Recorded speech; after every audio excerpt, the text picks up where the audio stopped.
आप सभी को मेरा नमस्कार। एसएस स्टॉक्स की मैनेज मनी सीरीज में आपका हार्दिक स्वागत है। और मैं आपको जैसे पिछली वीडियो में मैंने म्यूचुअल फंड के बारे में डिस्कस किया था, अब मैं बताना चाहता हूँ कि बेस्ट म्यूचुअल फंड लोग पूछते हैं कि कौन सा है। तो बेस्ट म्यूचुअल फंड वही है जो आप खुद से एनालाइज करके, खुद से समझ के और उसमें इन्वेस्ट करें, ना ही किसी की बात सुने। तो क्या क्या टूल्स होते हैं फंड को एनालाइज करने के लिए, वो आज हम डिस्कस करेंगे। तो सबसे पहले आप सभी को वंस अगेन मैं आभार प्रकट करता हूं कि आप दो मनी मैनेज की जो वो सीरीज है उसमें आप आए हैं और ये वीडियो देख रहे हैं। तो हम डिस्कस करेंगे कि कौन से ऐसे टूल्स है जिससे हम पता लगा सके कि ये म्यूचुअल फंड अच्छा है और इसमें हम पैसा इन्वेस्ट कर सकते हैं। तो सबसे पहले होता है CAGR। CAGR दो चीजें होती है, एक CAGR होता है, एक XIR होता है।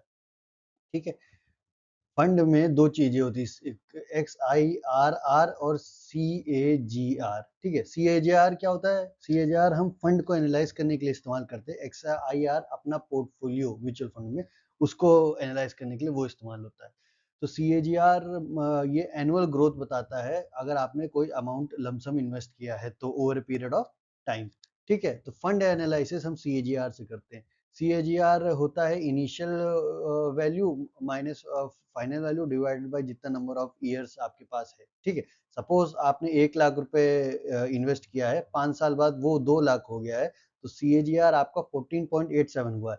यानी it means your investment grew at a equivalent annualise rate of about 14.87%। तो फंड को जब हम एनालाइज करते हैं तो CAGR इस्तेमाल करते हैं। ठीक है, लमसम इन्वेस्टमेंट के लिए CAGR इस्तेमाल होता है। अगर फंड की परफॉर्मेंस चेक कर रहे हैं 3 साल, 5 साल, 10 साल में, तो हम फंड का हम CAGR देखेंगे कि फंड 3 साल पहले का CAGR फंड में क्या था और अभी फंड में CAGR की वैल्यू क्या है, या 10 साल पहले CAGR क्या था उस फंड का और अभी उस फंड का CAGR क्या है।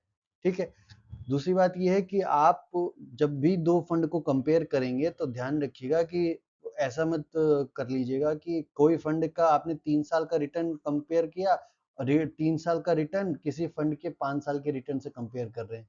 तो नहीं, सेम पीरियड पे आपको फंड के CAGR कंपेयर करने हैं। ठीक है, आगे XIR है। तो XIRR क्या है? Annualise return. जो सीरी आपने जैसे SIP जब करते हैं तो XIRR होता है, तो वो आपका पोर्टफोलियो में जो अमाउंट है वो कितना बड़ा उसके लिए होता है। ठीक है, ये लमसम अमाउंट के लिए नहीं होता। तो मैंने आपको बताया था फंड एनालाइज करना है तो आपको CAGR देखना है, पोर्टफोलियो एनालाइज करना है तो XIR देखना है। ठीक है, XIR अकाउंट फॉर, क्योंकि एग्जैक्ट डेट में होता है तो XIR account for the exact date. ये क्या बताता है? What annual return did mutual fund actually investment generated. मतलब कि आप आपका ने जो इन्वेस्टमेंट डाला है, आपने, आपका पैसा, फंड का नहीं, आपका जो डाला है वो कितने से बड़ा है, तो XIRR होता है। फंड परफॉर्मेंस के लिए CAGR होता है। तो सबसे पहले हम क्या करेंगे, कोई भी जो फंड होगा उसका CAGR देखेंगे, 5 साल का या 10 साल का, उस हिसाब से हम उस फंड के लिए फिर आगे जो टूल्स आते हैं, आगे जो मेथड है उसके लिए हम आगे बढ़ेंगे। ठीक है, बेंचमार्क कंपैरिजन सेकंड है। बेंचमार्क कंपैरिजन क्या है? जैसे कि जो फंड होता है, मतलब तीन फंड है, A B C। तो आपने ए फंड में इन्वेस्टमेंट किया, ए फंड है स्मॉल कैप के लिए। ठीक है, बी फंड है मिड कैप के लिए, सी फंड है लार्ज कैप के लिए। ठीक है, तो बेंचमार्क क्या होगा? अगर आप इस फंड का बेंचमार्क देखेंगे, ये फंड कैसा परफॉर्म कर रहा है, तो इसका बेंचमार्क होगा स्मॉल कैप इंडेक्स जो होते हैं, वो बेंचमार्क होगा उसका। मिड का होगा मिड कैप इंडेक्स, ये बेंचमार्क। लार्ज कैप का हो गया लार्ज कैप फंड का large cap index performance. Large cap में क्या आती है? निफ्टी 50 आ जाती है।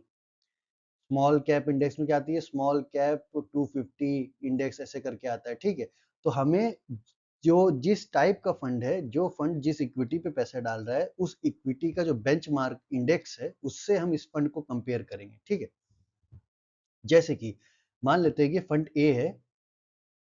फंड ए जो है वो आपका रिटर्न दिया उसने 12%। फंड ए किससे? मिड कैप से। फंड ए किससे? स्मॉल कैप से। अब आप फंड ए को एनालाइज करेंगे, क्या इसने इंडेक्स को बीट किया, क्या इसने आउट परफॉर्म किया इस फंड ने? तो आप कैसे देखेंगे? तो सबसे पहले आप जाइए उसके बेंचमार्क को देखिए। बेंचमार्क मतलब स्मॉल कैप 250 इंडेक्स को देखिए। स्मॉल कैप 250 इंडेक्स अगर 10% रिटर्न दिया है तो आपके फंड ने नेचुरली अच्छा परफॉर्म किया है, तो आपको यहाँ पे खुशी होगी। ठीक है, लेकिन अगर स्मॉल कैप इंडेक्स ने 15% रिटर्न दे दिया और आपका 12% है तो आपको यहाँ दुख होगा। ठीक है, हालांकि दुख और खुशी से परे रहना है। श्री कृष्ण ने बोला है न्यूट्रल रहो, समभाव में रहो। आगे बढ़ते हैं। यही चीज जो मैंने आपको बताई है पिछले स्लाइड में जो बताई थी, वही चीज इस टेबल के फॉर्मेट में है कि 5 साल का हम रिटर्न देखते हैं। तो फंड फंड का जो रिटर्न है वो आया है 15% और बेंचमार्क का रिटर्न जो आया है 13%। तो क्लियरली इसमें क्या है कि आपके फंड ने 2% एक्स्ट्रा परफॉर्म किया है, तो आपको यहाँ पे खुशी होगी। ठीक है, लेकिन खुशी में पड़ना नहीं। Common mistake that people do when comparing, जब करते हैं कि हम कंपेयर करते हैं बेंचमार्क से, तो कॉमन मिस्टेक क्या करते हैं? वो स्मॉल कैप का कोई फंड होगा, जैसे मैंने आपको बताया था ए फंड स्मॉल कैप से रिलेटेड है, तो स्मॉल कैप का जो फंड है उसको निफ्टी 50 की इंडेक्स से कंपेयर कर देंगे। नहीं, तो यहाँ आप जब कंपेयर करेंगे तो आप निफ्टी 50 मान लेते हैं कि 7% दिया और आपके फंड ने 13% दे दिया, तो आपको तो बहुत खुशी होगी। लेकिन क्या पता जो स्मॉल कैप का जो 250 इंडेक्स है वो यहाँ 15% दे रहा है, तो आप गलत कंपैरिजन कर रहे हैं। ठीक है, इस पे आप ध्यान रखेंगे। आगे बढ़ते हैं। कैटेगरी एवरेज देखेंगे हम कि मान लेते हैं कोई फंड है, सपोज इक्विटी का फंड है, तो ये कैटेगरी इक्विटी का फंड हो गया। ठीक है, एक कैटेगरी हो गया, मान लेते हैं कि हम आपने बॉन्ड्स में डाल दिया, तो वो कैटेगरी उस वो आपके फंड की और उस कैटेगरी की रिटर्न देखेंगे। मान लेते हैं फंड ए है, उसका एवरेज जो आया 5 साल का जो रिटर्न आया वो 15% आया, कैटेगरी एवरेज 12% है, और फंड बी का जो है वो 10% रिटर्न आया। तो क्लियरली आपको पता चला है क्या आपकी कैटेगरी से फंड ए ने ज्यादा अच्छा परफॉर्म किया है। तो फंड ए को हम प्रिफर करेंगे कि इसमें और रिसर्च करें और आगे देखें कि इसका क्या वैल्यूज है। ठीक है, उस हिसाब से हम लास्ट में अपना पैसा डालेंगे। तो व्हाई इज इट यूजफुल? क्योंकि benchmark tells you how the fund perform against the market. Category comparison tells you how it perform against it's competitor. मतलब कि बेंचमार्किंग तो आपने मार्केट में बता दिया, बेंचमार्क से आपने जान लिया कि मेरा फंड मार्केट से अच्छा परफॉर्म कर रहा है। और कैटेगरी कंपैरिजन से आपको ये पता चल जाएगा कि उसके जो कंपिटिटिव कंपटीशन जो है उसके साथ के जो अलग अलग म्यूचुअल फंड जो एमसीज हैं, उसके हिसाब से ये फंड अच्छा परफॉर्म कर रहा है कि कम परफॉर्म कर रहा है। तो आपको यहाँ से दोनों का एक ब्रॉड सेंस में आइडिया हो जाएगा। ठीक है, रिस्क मेजर्स देखेंगे हम, किस उसका स्टैंडर्ड डेविएशन देखेंगे। फिर पॉइंट आता है, पांचवा point, standard deviation. Standard deviation क्या होता है कि फंड कितना वॉलेटाइल है। ठीक है, फंड ए है, फंड बी है। फंड ए का स्टैंडर्ड डेविएशन 12% है, फंड बी का स्टैंडर्ड डेविएशन 20% है। ठीक है, तो clearly fund B has historically experience greater fluctuation, यहाँ आपको दिखाई दे रहा है। ठीक है, what does it tell you? How volatile is the fund, fund कितना वॉलेटाइल है वो ये स्टैंडर्ड डेविएशन आपको बताता है। अगर हाइयर स्टैंडर्ड डेविएशन है तो मोर फ्लक्चुएशन है, मोर अनसर्टिनिटी है फंड में, और पोटेंशियली मतलब रिस्क भी ज्यादा है। लेकिन लोअर है तो आपका स्टैंडर्ड डेविएशन अगर लोअर है तो इसका मतलब फंड ज्यादा वॉलेटाइल नहीं है, मतलब एक दिन में ऊपर नीचे कम होता है। ठीक है, अब यहाँ पे ध्यान रखें कि लोअर स्टैंडर्ड डेविएशन होगा तो बेटर फंड होगा, लेकिन ये कभी ध्यान रखिएगा, हाइयर अगर स्टैंडर्ड डेविएशन है तो आपको ये समझना पड़ेगा पोर्टफोलियो में खोल के अपना फंड की जो मनी का जो एलोकेशन किस किस सेक्टर में है, अगर कहीं मूव तो नहीं कर रहा, क्या पता फंड मैनेजर कोई शॉर्ट टर्म रिटर्न बनाने के चक्कर में होगा तो इसलिए स्टैंडर्ड डेविएशन ज्यादा आ रहा होगा। ठीक है, या चर्निंग के प्रोसेस में होगा, तो आपको उस वो भी चीज ध्यान रखनी है कि ये मतलब कंसिस्टेंटली अगर ये मूव हो रहा है सेक्टर में अपना एलोकेशन, तो इसका अगर रिटर्न नहीं बन रहा तो आपको ध्यान रखना है ये फंड थोड़ा गड़बड़ है। ठीक है, तो स्टैंडर्ड डेविएशन हमें लोअर होना चाहिए, हमारा ज्यादा नहीं होना चाहिए। ठीक है, बीटा चेक करेंगे। बीटा क्या होता है? बीटा बताता है sensitivity to movements in its benchmark, मतलब बेंचमार्क से कितनी मूवमेंट होगी वो हमें बताता है कि फंड की जो हमारा म्यूचुअल फंड है वो सपोज मुझे हमारा ए फंड चूज किया था हमने स्मॉल कैप का।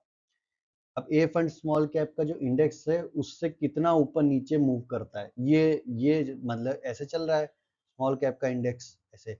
और हमारा जो म्यूचुअल फंड ए है, हमारा जो क्या बोलते हैं, म्यूचुअल फंड ही बोल दी, हमारा जो फंड है वो ऐसे चल रहा है, ठीक है, फिर ऐसे चल रहा है, फिर ऐसे चल रहा है, ऐसे चल रहा है, ठीक है। तो बीटा ये बताता है, अगर बीटा सिंपल याद रखिए, बीटा अगर 1 होगा तो फंड्स ब्रॉडली जो है बेंचमार्क के साथ साथ चलेगा, ठीक है। बीटा ग्रेटर देन 1 है तो फंड सेंसिटिव है, ऊपर नीचे बहुत ज्यादा हो सकता है। बीटा लेस देन 1 है तो फंड जो है कम सेंसिटिव है। अगर बीटा मान लेते हैं एग्जांपल 1.2 है, तो अगर बेंचमार्क जो है +10% मूव करेगा, ठीक है, अगर यही स्मॉल कैप का जो इंडेक्स है 250 का, वो अगर 10% से ऊपर मूव किया उसने +10 से, तो फंड जो हमारा, क्योंकि बीटा 1.2 है तो फंड हमारा +12% से मूव करेगा। समझ रहे हैं आपको?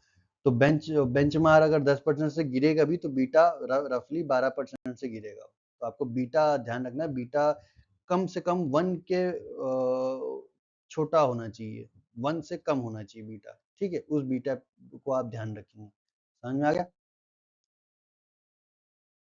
आगे बढ़ते हैं, मैक्सिमम ड्रॉडाउन। मैक्सिमम ड्रॉडाउन आपको समझना पड़ेगा, जैसे कि बहुत ही यूजफुल है ये आपको, मतलब इसका कॉम्बिनेशन बड़ा आपको समझ में बहुत अच्छा लगेगा कि अगर फंड का हम चेक करेंगे कि जो हमारे पास फंड है उसका पीक कब आया था और उसका लोएस्ट पॉइंट कब है, तो उस पीक माइनस लोएस्ट ही हमारा ड्रॉडाउन है। समझ में आया? जैसे कि आपके पोर्टफोलियो 10 लाख रुपए पहुंच गया, लेकिन क्या हुआ, कुछ मार्केट फॉल हुआ और आपका पोर्टफोलियो आ गया 6 लाख पे, तो मैक्सिमम ड्रॉडाउन क्या है, -40। आपका पहले अभी ओरिजिनल 6 है, पहले 10 था, डिवाइड बाई 10 इंटू 100, तो -40% का ड्रॉडाउन, यानी -40% आपका फंड गिरा है, ठीक है, ये ध्यान रखना है। ये कैसे ध्यान रखना है इसको, आपको क्यों जरूरी है, क्योंकि अगर आप जब 5 साल 6 साल ऐसे आप एनालाइज करेंगे ना, मैक्सिमम ड्रॉडाउन उसमें सर्च मारेंगे आपको मिल जाएगा, तो आपको जब आपका फंड कभी ऐसा जाएगा ना, अगर आप आपके पास हिम्मत है, ताकत है, अगर आप देख सकते 10 लाख आपका 6 लाख बना, ठीक है, अगर आप इसमें कंफर्टेबल हैं तो आप उस फंड के लिए आगे बढ़िए, उसमें इन्वेस्टमेंट के लिए आप कर सकते हैं, ठीक है। लेकिन आप नहीं देख सकते तो उसे छोड़ दीजिए। रिस्क एडजस्टेड रिटर्न क्या है, ये भी आपको देखना है, तो शार्प रेशियो देखना है। शार्प रेशियो क्या होता है, सिंपली आपको ध्यान रखना है, शार्प रेशियो जो होना चाहिए वो क्या होना चाहिए कि उसमें रिस्क कितना है ये बताता है शार्प रेशियो। फंड ए अगर है और रिटर्न 15%, रिटर्न उसका 15%, मतलब शार्प रेशियो मान लेते हैं रिटर्न 15% है तो रिस्क उसका ज्यादा है, ठीक है। शार्प रेशियो ये बताता है कि कितना रिस्क लिया जा रहा है उसमें, ठीक है। शार्प रेशियो अगर ज्यादा है तो बेटर रिस्क एडजस्टेड परफॉर्मेंस होगी उसमें, यानी रिस्क ज्यादा होगा तो परफॉर्मेंस भी उसकी अच्छी होगी। तो Sharpe ratio, higher Sharpe ratio, better risk adjusted performance होगी। But compare fund using the same time period और मेथोलॉजी, आपको जो फंड कंपेयर करना है वो सेम टाइम पीरियड का करना है और मेथोलॉजी जो बताइए वैसी करनी, ठीक है। Higher Sharpe ratio ratio risk adjusted return है, मतलब क्या हो गया कि रिस्क तो है लेकिन उसको एडजस्ट करके ही परफॉर्मेंस दिया दिया है फंड ने, तो शार्प रेशियो हायर होना चाहिए, ठीक है। सॉर्टिनो रेशियो क्या होता है, सॉर्टिनो रेशियो क्या होता है, जैसे शार्प रेशियो था तो वो अपसाइड और डाउनसाइड वॉलेटिलिटी को देख के वो शार्प रेशियो बनता है। शार्प रेशियो जितना ज्यादा होगा उतना ही अच्छा होगा कि रिस्क एडजस्टेड रिटर्न वो परफॉर्म करेगा, ठीक है। सॉर्टिनो रेशियो क्या करता है कि डाउन साइड को देखता है, सिर्फ डाउन साइड को देखता है। तो सॉर्टिनो रेशियो अगर ज्यादा होगा तो इसका मतलब कि डाउन साइड वॉलेटिलिटी को देख रहा है तो बेटर होगा, तो शार्प रेशियो ज्यादा होना चाहिए, सॉर्टिनो रेशियो भी ज्यादा होना चाहिए आपको, ठीक है, ये आपको ध्यान रखना है।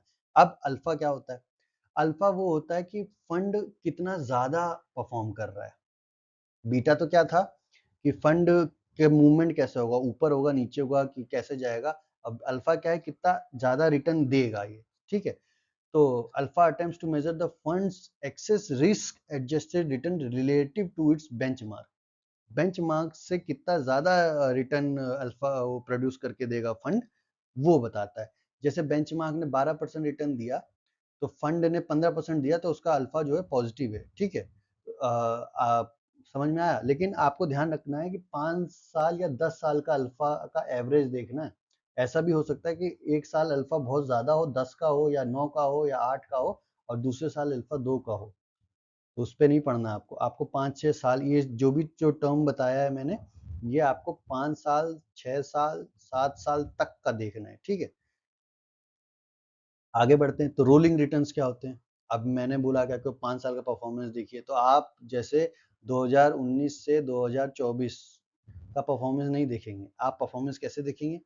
पहले लेंगे 2017 से 2022, फिर 2017 से 2023, 2018 से 2023, 2018 से 2024, 2019 से 2024। ठीक है, तो ये रोलिंग रिटर्न्स कहलाते हैं। समझ में आ रही है बात आपको? ये रोलिंग रिटर्न है। तो each period gives you 5 year return. Her period आपको 5 ईयर रिटर्न दे रहा है, तो आपको ऐसे रोलिंग रिटर्न समझना है। ठीक है, तो ये क्या बताता है rolling return? Was the fund consistently good, और डिड वन पर्टिकुलर स्टार्ट या ending date make it good? क्या फंड सच में अच्छा था कि पर्टिकुलर कोई ईयर में अच्छा था फंड? तो आपको रोलिंग रिटर्न ये बताता है। ठीक है, अपसाइड कैप्चर रेशियो, ध्यान से सुनिएगा इसको। अपसाइड कैप्चर रेशियो ये क्या होता है? अपसाइड कैप्चर रेशियो, अगर बेंचमार्क आपका बढ़ा 10% से और फंड बढ़ा 12%, तो आपका अपसाइड कैप्चर रेशियो 120% हुआ।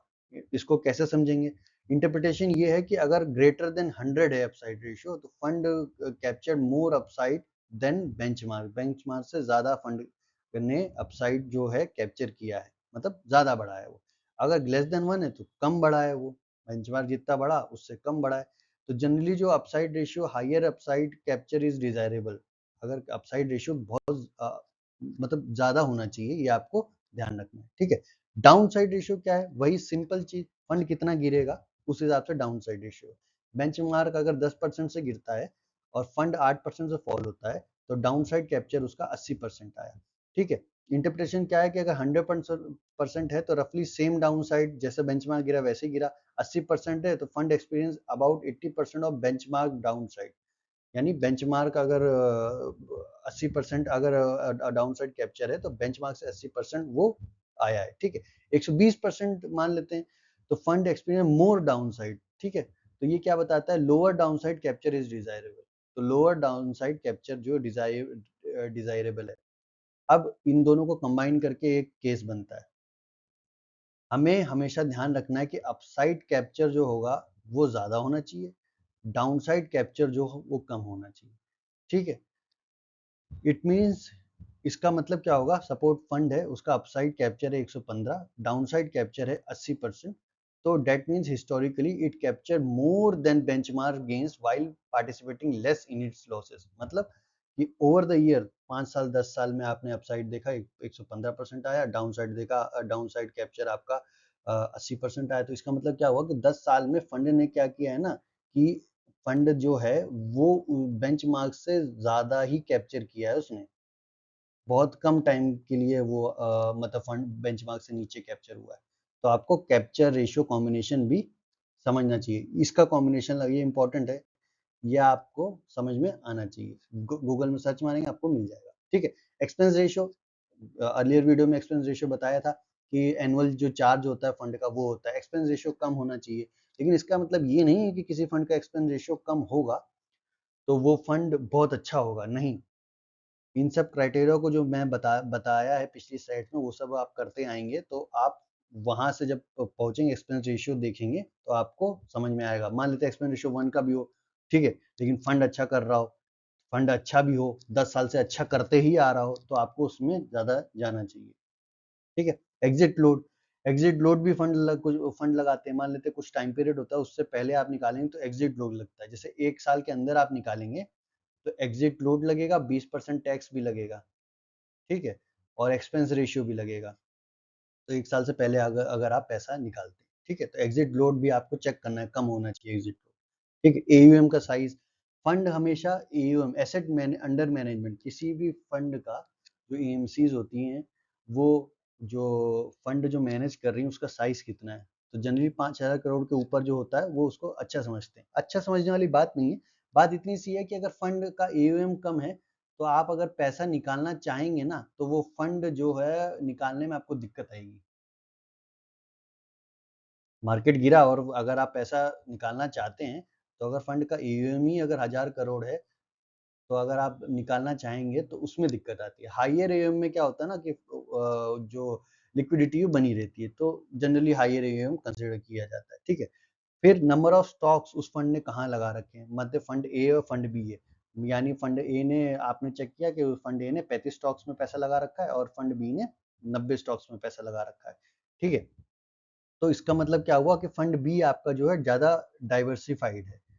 ठीक है, तो इसमें रिस्क कम है। डाइवर्सिफाइड होगा तो रिस्क, मान लेते कोई स्टॉक डूबा तो सारा तो नहीं डूबेगा, कोई कोई स्टॉक डूबेगा तो आपको कम लॉस होगा। ठीक है, तो ये डाइवर्सिफिकेशन फंड भी ज्यादा करता है। ठीक है, फिर टॉप 10 होल्डिंग उस फंड की क्या है, आपको ये देखना है। टॉप 10 होल्डिंग का मतलब क्या होता है कि आपका जो पैसा है वो कहाँ कंसंट्रेटेड है ज्यादा। मान लेते हैं टॉप 10 होल्डिंग्स में ज्यादा फार्मा पे आया या आईटी सेक्टर पे आया। अगर आपको ऐसा पता चल रहा है कि आगे आने में आईटी सेक्टर डाउन जाएगा, तो आप हो सकता है कि आपको समझ में आ जाए कि मेरा इस वाला म्यूचुअल फंड जो है, इसने आईटी या फार्मा में या फॉर एन एग्जांपल बता रहे हैं किसी में लगा रखा है और वो डाउन जाएगा आने वाले सालों में। अगर आपको अभी पैसे की जरूरत नहीं तो कोई बात नहीं, लेकिन आपको निकालना पड़ा पैसा, आपको शादी करना है, ब्याह करना है, कुछ खर्चा है ऐसे करना है, आपको पता है अगले साल वो होगा, घर बनाना है, तो आप उसको विड्रॉ कर सकते हैं या फंड को स्विच भी कर सकते हैं। सेक्टर एलोकेशन में आपको पता चल जाएगा कि उसका सेक्टर एलोकेशन क्या है। जब आप किसी फंड में सर्च मारें, सेक्टर एलोकेशन बताएगा। जो सपोज फाइनेंस में उसने 30% डाला, आईटी में 18% डाला, एनर्जी में 12% डाला, हेल्थ केयर में 10% डाला, अदर्स में 30% डाला है, तो आपको ये पता चलेगा कि आपका पोर्टफोलियो में पैसा, वो जो फंड है कहाँ कहाँ पैसा लगा रहा है। तो और ये which part of the economy are driving the portfolio, मतलब पोर्टफोलियो को कौन ड्राइव कर रहा है, कौन सी इकोनॉमी का पार्ट है, वो आपको पता चल जाएगा। अब मान लेते हैं कि अगर ज्यादा एलोकेशन आपका आईटी में, हालांकि आईटी अभी डाउन चल रहा है, अगर आईटी में 60% है, तो नेचुरली आपका फंड जो होगा वो लेस परफॉर्म करेगा, रिटर्न नहीं, कम देगा, हो सकता है नेगेटिव रिटर्न भी दे। सेक्टर एलोकेशन भी ध्यान पे देखना है। पोर्टफोलियो का टर्नओवर क्या है, मतलब this tells you approximately how frequently the portfolio holding are being bought and sold. कितनी जल्दी पोर्टफोलियो कोई फंड मैनेजर है वो कोई अपनी होल्डिंग को खरीद रहा है और बेच रहा है, तो पोर्टफोलियो टर्नओवर ये बताता है। हायर टर्नओवर होगा तो इसका मतलब आपका फंड मैनेजर ज्यादा ट्रेडिंग एक्टिविटी कर रहा है। लोअर टर्नओवर होगा तो इसका मतलब वो थोड़ा स्टिल है, उसको थोड़ा एंशियस नहीं है वो। ठीक है, वो जेन्यून, मतलब जेन्यून या जो रिटर्न आ सकते हैं वो कर रहा है वो। अगर किसी का अल्फा ज्यादा होगा तो इसका मतलब क्या, ये भी पॉसिबल हो सकता है कि पोर्टफोलियो टर्नओवर भी ज्यादा हो उसका, क्योंकि वो ज्यादा एक्टिविटी कर रहा होगा, ज्यादा रिटर्न बनाने की कोशिश कर रहा होगा। ठीक है, तो पोर्टफोलियो टर्नओवर रेशियो भी आपको देखना है। फंड ओवरलैपिंग मेजर है। अगर मान लेते हैं आपने, आपके पास पोर्टफोलियो मेंटेन किया, आपके पास दो फंड है, फंड ए और फंड बी, और आपने सोचा कि मैंने तो डाइवर्सिफाइड कर दिया खुद से, सेक्टर एलोकेशन भी देख लिया आपने, और वो सब देखने के बाद कोई बंदे ने सोचा कि मैं 3-4 म्यूचुअल फंड ले लेता हूँ और क्या करूंगा, ये तो डाइवर्सिफाइड पैसा हो जाएगा, मैं अपने हिसाब से रिस्क एलिमिनेट कर दूंगा। पर अगर आप उसका फंड का देखेंगे, उस फंड ने कहाँ कहाँ किस किस, पहले तो सेक्टर देखेंगे, फिर कौन से स्टॉक्स देखेंगे, तो आपको पता चला कि एचडीएफसी में 8% फंड ए ने लगाया, फंड बी ने आईसीआईसी बैंक में लगाया, ए ने 8% एचडीएफसी में लगाया, आईसीआई में 7% लगाया, फंड बी ने 9% लगाया एचडीएफसी में और आईसीआईसी में। तो आपका घूम फिर के पैसा तो उसी सेक्टर में लग गया, उसी उन्हीं स्टॉक्स में लग गया। तो कल को अगर इन दोनों में कोई प्रॉब्लम आती है तो आपके दोनों ही फंड नेगेटिव रिटर्न देंगे। ठीक है, तो फंड ओवरलैपिंग से बचना है आपको। अब इतनी कहानी सुनने के बाद, इतनी सब चीजें होने के बाद, पॉसिबल नहीं है कि कोई आदमी या कोई बंदा इतनी चीजें देख के कोई एनालाइज कर पाए। बहुत सारे फंड है, सिंपल, आपको छोटी सी चीज ये याद रखनी है, इसको आप स्क्रीनशॉट लेके रख सकते हैं। पहले तो हमें 5 या 10 साल का एनुअलाइज रिटर्न देखना है, वो कैसे बढ़ा, कितना बढ़ा, वो देखना है। वो किससे देखेंगे हम, CAGR से। ठीक है, बेंचमार्क रिटर्न देखना है। बेंचमार्क मतलब उस फंड ने बेंचमार्क को बीट किया कि नहीं किया, बेंचमार्क को बीट किया, यस या नो। कैटेगरी और कितने साल बीट किया, हो सकता है 1 साल किया हो, 2 साल किया हो, 3 साल किया हो, 5 साल किया हो, या करता ही आ रहा हो, या कभी ना किया हो, तो आपको वो देखना है। कैटेगरी का रिटर्न देखना है कि आपके फंड ने जो रिटर्न दिया है और जो उस कैटेगरी का रिटर्न है वो उसको बीट कर पा रहा है आपका फंड की नहीं। रोलिंग रिटर्न देखना है। रोलिंग रिटर्न आप नहीं भी देखेंगे तो कोई बात नहीं, ऐसा कोई बात नहीं, लेकिन आपको कंसिस्टेंट रिटर्न देख लेना चाहिए। स्टैंडर्ड डेविएशन आपको कितना वॉलेटाइल है वो देखना चाहिए, ठीक है। मैक्सिमम ड्रॉ डाउन, ये आपको देखना चाहिए कि कोई फंड मैक्सिमम ड्रॉ डाउन गया है कि नहीं गया है, क्योंकि इससे आपका कलेजा मजबूत होगा जब पैसा नीचे गिरेगा, ठीक है। शार्प रेशियो देखना है आपको, सॉर्टिनो रेशियो देखना है, अल्फा देखना है कि आपको कितना रिस्क एडजस्टेड एक्स्ट्रा रिटर्न मिला है, एक्सपेंस रेशियो देखना है कि कितना चार्जेस लग रहे हैं, पोर्टफोलियो का कंसंट्रेशन देखना है कि आपके पोर्टफोलियो जो भी है या आपका जो फंड है वो कहाँ कहाँ पैसा लगा रखा है, किन किन सेक्टरों में लगा रखा है, ठीक है। एट लास्ट आपको XIR देखना है कि आपका इन्वेस्टमेंट बढ़ा कि नहीं बढ़ा। सिंपल ये फंडा देखना है। अगर आप ये सब भी ना देखें तो इम्पोर्टेंट चीज जो है वो आप देख लीजिए, मैक्सिमम ड्रॉ डाउन, अपसाइड और डाउनसाइड, अपसाइड और डाउनसाइड रेशियो देख लीजिए। 5 से 10 साल का अपसाइड और डाउनसाइड रेशियो हो गया। अल्फा चेक कर लीजिए, उसका बीटा चेक कर लीजिए, अल्फा बीटा और पोर्टफोलियो का कंसंट्रेशन। आप बेसिकली ये देख लीजिए, इसी में आपको एनालाइज हो जाएगा। तो आपको क्या क्या देखना है, सबसे पहले देखना है AUM, फिर उसके बाद देखना अल्फा कितना है, अल्फा ज्यादा होना चाहिए, ग्रेटर होना चाहिए। बीटा देखना है, बीटा लेस होना चाहिए, मतलब 1 के पास होना चाहिए, ठीक है। शार्प रेशियो ज्यादा होना चाहिए, सॉर्टिनो रेशियो, शार्प रेशियो ज्यादा होना चाहिए, सॉर्टिनो रेशियो कम होना चाहिए। अपसाइड डाउनसाइड रेशियो का कॉम्बिनेशन चेक करिए, ठीक है। इतनी चीज आपको देखनी है। उसके बाद आपको मेन जो चीज देखनी है कि फंड का एलोकेशन, कि कहीं ऐसी जगह तो फंड ने नहीं लगाया है पैसा जो आगे इंडस्ट्री चल नहीं रही हो, या अगर लगाया भी है तो क्या वजह है, आप फंड मैनेजर से पूछ सकते हैं। तो बेसिकली आपको इतनी चीज देखनी है और आपको फंड सेलेक्ट करना है, उस हिसाब से अपनी इन्वेस्टमेंट करनी है, ठीक है। आई होप मैंने आपको ये चीजें क्लियर कर दी होंगी, और मैं आशा करता हूँ कि आपके हिसाब से जो आपका बेस्ट म्यूचुअल फंड हो वो आपको मिले और आप एक अच्छे इन्वेस्टर बन के एक वेल्थ क्रिएट कर पाए। Thank you very much.